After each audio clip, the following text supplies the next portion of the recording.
कोकणातील प्रत्येक अपडेट जाणून घेण्यासाठी आजच माझे कोकणच्या सोशल मीडिया प्लॅटफॉर्मला लाईक, फॉलो आणि सबस्क्राईब करा। नमस्कार, मी प्रणाली भोसले माझे कोकणच्या प्राइम टाइम बुलेटिनमध्ये आपल्या सर्वांचं मनपूर्वक स्वागत करते। बुलेटिनला सुरुवात करण्याआधी पाहूयात हेडलाईन्स। पालकमंत्र्यांची यादी जाहीर, कोकणात कार्यकर्ते समर्थकांनी साजरा केला जल्लोष।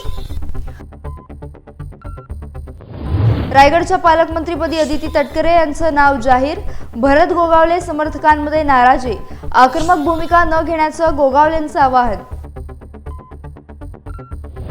खोपोली तालुका वन विभागाच्या वतीनं पाण पक्ष्यांची गणना, गणनेसाठी हेल्प फाउंडेशनचं सहकार्य।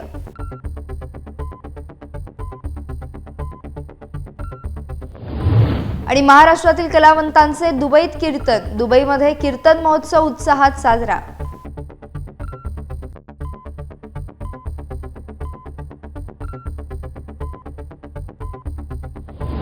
पाहुयात सविस्तर वृत्त। खातेवाटप झाल्यानंतर महिनाभर पालकमंत्री पदाची निवड करण्यात आली नव्हती, त्यामुळे पालकमंत्री पदाची निवड कधी होणार याकडे सर्वांचंच लक्ष लागून राहिलं होतं। या पार्श्वभूमीवर राज्यातील पालकमंत्र्यांच्या निवडीची घोषणा करण्यात आली आहे। रत्नागिरी जिल्ह्याच्या पालकमंत्रीपदी पुन्हा एकदा उद्योग तथा मराठी भाषा मंत्री उदय सामंत यांची निवड करण्यात आली आहे। पालकमंत्री निवडीची यादी शनिवारी रात्री उशिरा जाहीर करण्यात आली। यानंतर उदय सामंत यांच्या समर्थक कार्यकर्त्यांनी जयस्तंभ येथे जल्लोष साजरा केला आहे। सर्व रत्नागिरीकरांच्या दृष्टीने खूप आनंदाचा असा क्षण आहे, कारण पुन्हा एकदा आपले सर्वांचे लाडके उद्योगमंत्री नामदार उदयजी सामंत साहेब हे पालकमंत्री झालेले आहेत।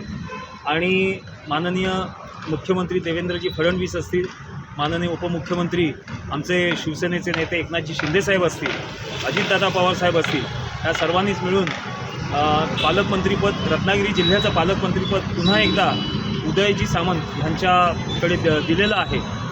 निश्चित आम्हाला रत्नागिरीकरांना खात्री आहे की ज्या वेळेला पालकमंत्रीपद जेव्हा सामंत साहेबांनी स्वीकारलं तेव्हा रत्नागिरी जिल्ह्याचा सर्वतोपरी विकास हा झालेला आहे।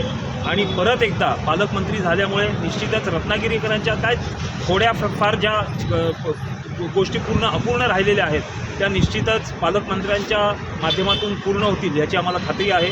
रत्नागिरी जिल्ह्यात महत्त्वाचा जो बेरोजगारीचा विषय होता किंवा औद्योगिकरणाचा जो विषय होता तो निश्चितच येत्या 5 वर्षात पालकमंत्री साहेब पूर्ण करतील असा आम्हाला ठाम विश्वास आहे। नुकताच त्यांनी रत्नागिरीसाठी, शहरासाठी, स्मार्ट सिटीसाठी त्यांनी निधी दिलेला आहे, भरघोस निधी दिलेला आहे। आणि ह्या निधीच्या माध्यमातून रत्नागिरी शहराचा, तालुक्याचा सर्वतोपरी कायापालट होऊन जाईल असा सुद्धा आम्हाला विश्वास वाटतो।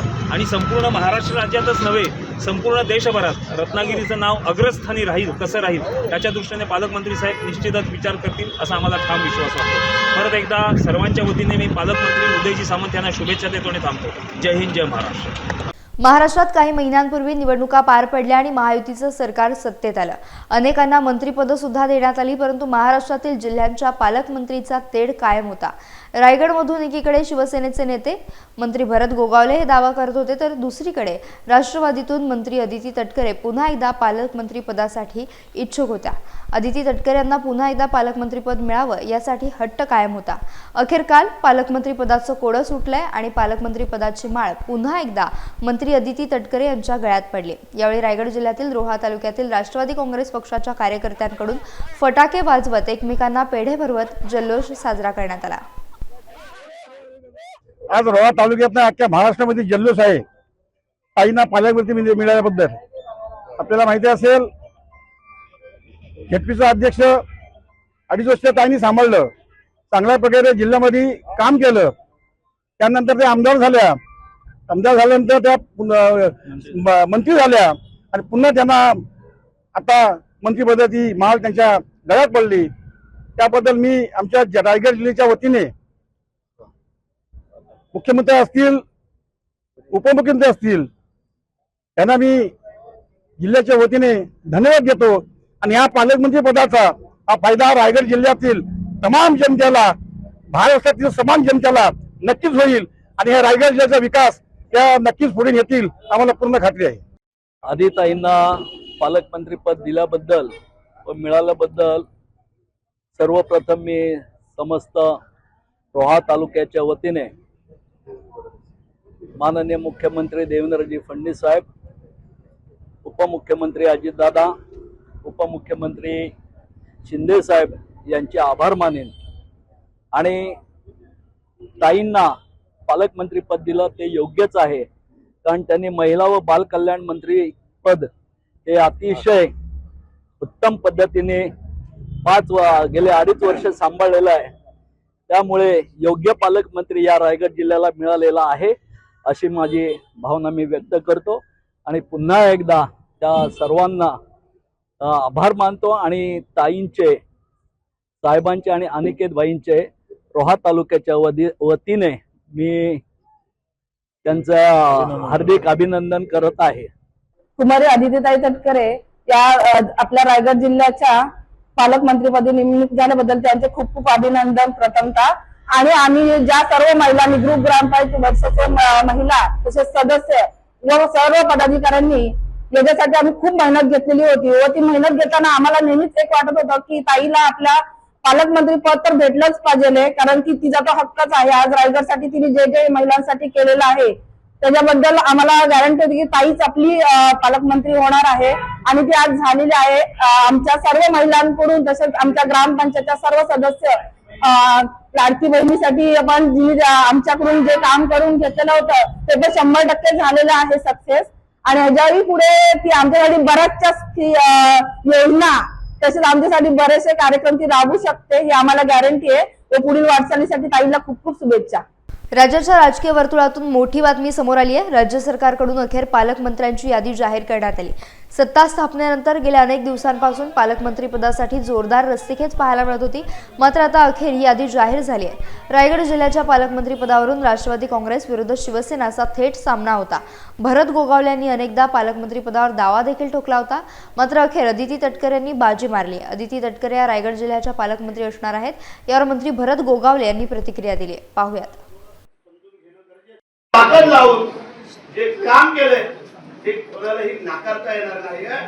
हे आज तुम्हाला, आम्हाला, पेपरवाल्यांना, पत्रकारांना, मीडियावाल्यांना सगळ्यांना माहिती आहे. कारण कोणाची ताकद महाडमध्ये किती आणि इतर ठिकाणी किती हे आपल्याला सगळ्यांना माहिती होतं.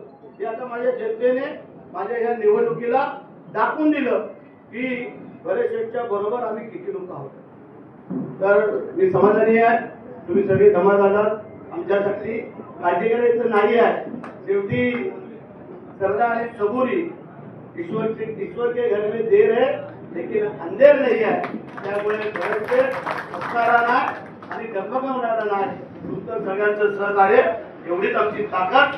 जय हिंद, जय महाराष्ट्र, वंदे मातरम.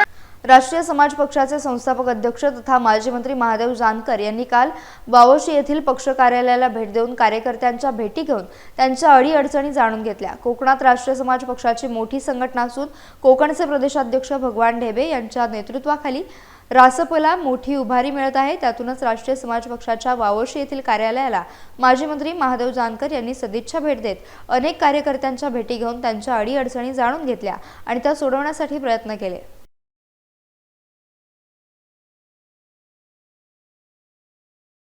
रत्नागिरी शहराजवळील शिरगाव ग्रामपंचायतीने बांगलादेशी नागरिकांना दिलेल्या दाखल्यावरून वाद पेटला असताना आणखीन एका बांगलादेशी महिलेला रत्नागिरी शहरातून दहशतवाद विरोधी पथकानं ताब्यात घेतलं. रत्नागिरीत सलग दुसऱ्यांदा घडलेल्या प्रकाराने पुन्हा खळबळ उडाली आहे. यावर आता माजी खासदार विनायक राऊत यांनी प्रतिक्रिया दिली आहे. सुरक्षा कडक आणि व्यवस्थित करून नेहमी देशाच्या रक्षणाची हमी देणारे देशाचे पंतप्रधान, पण तरीसुद्धा दुर्दैवाने बांगलादेशचे अनेक बांगलादेशीय या मुंबईमध्ये राहत आहेत हे आता सिद्ध झालेलं आहे. आणि दुर्दैवाने त्याच्यातल्याच एकाने सैफ अलीवर हल्ला केलेला आहे. हे खऱ्या अर्थाने भारतीय जनता पक्षाला नामुष्की करणारं हे कृत्य आहे. अपर प्रधान मुख्य वनरक्षक महाराष्ट्र राज्य यांच्या वतीनं हिवाळी पाणपक्ष्यांची गणना करण्यासाठी 19 जानेवारी रोजी जागतिक संस्थेनं ठरवलेल्या निकषानुसार खालापूर तालुका वन विभागानं तालुक्यातील विविध पाणस्थळांवर सर्वेक्षण कार्यक्रम आयोजित केला होता. विविध पाणस्थळावर स्थानिक प्रजातींसोबत विदेशी पक्षी निरीक्षण आणि प्रगणना करण्याकरिता वन खात्याचे अधिकारी आणि कर्मचाऱ्यांच्या सोबत पक्षीमित्र तसेच हेल्थ फाउंडेशन सारख्या संस्थांनी देखील सहभाग घेतला होता. खालापूर तालुका वनाधिकारी राजेंद्र पवार यांच्या मार्गदर्शनाखाली पूर्वनियोजित सर्वेक्षण कार्यक्रमानुसार पहाटेपासून सूर्योदय झाल्यानंतर काही वेळ संपूर्ण महाराष्ट्रासह खालापूर तालुक्यातल्या पाणस्थळावर पक्षी निरीक्षण करून नोंद करण्यात आली. काहीतरी असं धुरासारखं असं काहीतरी हलताना दिसणार तुम्हाला. अखिल मराठा फेडरेशनतर्फे अखिल मराठा महासंमेलनात रत्नागिरी सिंधुदुर्गचे खासदार नारायण राणे यांना फेडरेशनचे अध्यक्ष सुरेश सुर्वे यांच्या हस्ते द ग्रेट मराठा पुरस्कार प्रदान करण्यात आला. द ग्रेट मराठा पुरस्कार उपमुख्यमंत्री एकनाथ शिंदे यांनाही देण्यात येणार होता, परंतु ते उपस्थित राहू शकले नाहीत. कार्यक्रमात माजी पालकमंत्री रवींद्र माने, माजी आमदार बाळ माने, माजी जिल्हा परिषद अध्यक्ष उदय बने, माजी अध्यक्ष रोहन बने, सुरेश उर्फ बारक्या शेठ बने, माजी जिल्हा परिषद सभापती राजेंद्र महाडिक, भाजपा जिल्हाध्यक्ष राजेश सावंत यांचा सन्मान करण्यात आला. आपलं घर चांगलं चालावं आणि आपल्या घर प्रगतीकडे वाटचाल करून मानाचं स्थान मिळावं हे प्रयत्नशील माणसात करू शकतो. आपल्यामधलं द्वेष एकमेकाचा काढून टाका साहेब, हे पहिलं सांगा. फार द्वेष आहे मराठ्यांचा करता. मराठी राजकारणात किती आहोत, कुठे आहेत? एखादा गेला तिथपर्यंत मराठीच खाली खेचतात. मराठीत नाव सांगण्याकडे मी राजकारणात आहे. आपल्या प्रयत्नाने कष्टाने नेत्याने एखादं पद मिळवलं तर त्याला खाली आणायला मराठीच असतात. मी काही त्यांना दोष देत नाही, स्वभावात आहे. काय करणार? किती माणसाला विरोध करू मी, तरी एवढा विरोध करत करत करत हे 11 पद आहे. राजकारणात एवढी पदं कोणाला नाही मिळत. काय पण त्या पदातून माझा देश, माझं राज्य, माझा धर्म आणि माझी जात याच्यासाठी माझं जीवनात काम करावं हा माझा निर्धार. मी त्याच्यात तडजोड नाही. दुबईमधील ग्लेंडन इंटरनॅशनल स्कूलमध्ये कीर्तन महोत्सव नुकताच साजरा झाला असून महाराष्ट्रातील नामवंत कीर्तनकार तुकाराम महाराजांचे 11वे वंशज हरिभक्तपरायण प्रशांत महाराज मोरे, हरिभक्तपरायण उद्बोध महाराज पैठणकर यांच्या कीर्तनाला गायनाची साथ हरिभक्तपरायण अंकुश महाराज कुमठेकर, हरिभक्तपरायण परमेश्वर महाराज वरखड तसेच मृदुंगाची साथ देत मृदुंग महर्षी हरिभक्तपरायण सुनील महाराज मेस्त्री, हरिभक्तपरायण विठ्ठल महाराज मांढरे या कलावंतांनी दुबईमधील सर्व भाविकांना मंत्रमुग्ध केलं. या कार्यक्रमाला सर्व भारतीय उपस्थित होते.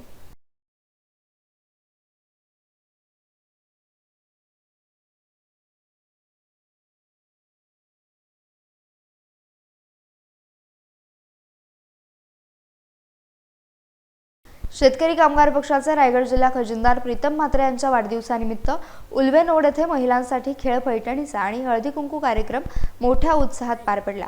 उल्वे येथील शिवसंघर्ष प्रतिष्ठानच्या वतीनं सेक्टर 20 येथे या कार्यक्रमाचं आयोजन करण्यात आलं होतं. यावेळी महिलांसाठी खेळ पैठणीचा खेळवण्यात आला.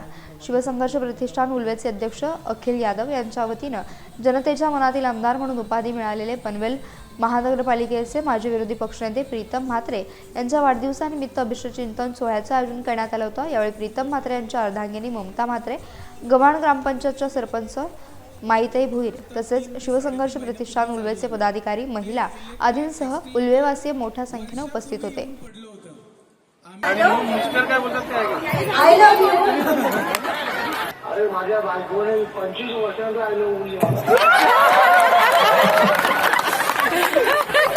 तर मी शिवसंघर्ष प्रतिष्ठान त्याचे सर्व अखिलेशजी आणि त्यांच्या पूर्ण टीमला मनापासून धन्यवाद देतो की महिलांकरता उल्वेनोडमध्ये सर्वात मोठा कार्यक्रम आणि ते सुद्धा हळदी कुंकवासोबत मग पैठणीचा कार्यक्रम, इतर अनेक प्रकारची बक्षिसं त्याच्यात पैठण्या आणि नुसती पैठणी नावाला नाही तर 100-150 पैठण्या या त्यांनी ठेवल्यात आणि खरोखर ते त्यांनी मनाने केले.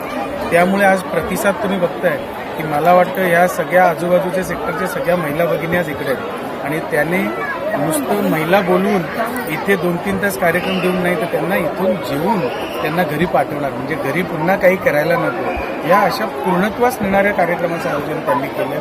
मी मनापासून आणि त्याचं एक माध्यम म्हणजे माझ्या वाढदिवसाचं औचित्य त्यांनी साधलं. खरोखर मी मनापासून माझ्या मित्राला आणि माझ्या सहकार्याला धन्यवाद देतो की असंच चांगलं काम इथून पुढे करत राहा. नक्कीच त्याचं फळ एक दिवशी मिळाल्याशिवाय राहणार नाही आणि मला वाटतं हे कार्यक्रम त्याची एक नेहमी वेगळी भेट असते. तर त्या माध्यमातून तुम्ही बघाल वर्षभरातून तिथे तुम्हाला दहीहंडी असेल, तुम्हाला नवरात्रीचा कार्यक्रम असेल आणि इतरही सामाजिक उपक्रम हे नेहमी राबवत असतात. त्यामुळे मला वाटतं त्याचे कार्यक्रम हे नेहमी चांगलेच असतात. आज उल्हे नगरीमध्ये वाढदिवसानिमित्ताने आम्ही हल्दी कुंकू, खेळ पैठणी, लकी ड्रॉ, लेडीजसाठी बरेच प्रसारांसाठी आम्ही इथं गेम केलेले आहेत आणि हल्दी कुंकू, खास करून हल्दी कुंकू प्रोग्राम आणि दादाचं केक कटिंग पण इथंच केलं. दादाने इथं आम्हाला येऊन मान दिलेत. दादाचं मोठेपणा आहेत की एवढं आम्हाला सपोर्ट करतात आणि त्या सपोर्टच्या हिमतीने आम्ही इथं सगळं कार्यक्रम, एवढा मोठा कार्यक्रम आम्ही करतोय. दादाचं मला एवढंच बोलायचं आहे की दादा असं तुमचा हात माझ्या पाठीशी असू द्या. उल्हे नगरीमध्ये नक्की मी काय ना काय नवनवीन कार्यक्रम करत होतो. दादांचा उल्लेख तुम्ही ऍक्टिव्ह आम्हाला आमदार पाहिजे असं केलात आणि दादा त्या पद्धतीने काम करतात. काय वाटतं तुम्हाला काम करतात? दादा ऍक्टिव्ह आमदार ना, दादा आमदार आहेत का ते जनतेसाठी कामं करतात. इथं आमदार सुद्धा जे कामं करत नाही ते दादा स्वतः ग्राउंड लेवलवरती येऊन सर्वे करून ते माहिती घेऊन आणि सिडकोमध्ये लढून ते सगळं कामं काढून घेत आहेत आणि लोकांसाठी समोर आणतायत. म्हणून हे दादा खरंच आमदार आहेत. ते टॅग लावून फिरणं त्यांनी काय उद्देश नाहीये. दादा आमदार आहेत जनतेसाठी आणि राहणार आणि पुढे पण राहणार. यासह बुलेटिनमध्ये वेळ झाली इथेच थांबण्याची. भेटूयात नवीन बुलेटिनसह. तोपर्यंत तुम्ही कुठेही जाऊ नका. पाहत रहा फक्त माझे कोकण.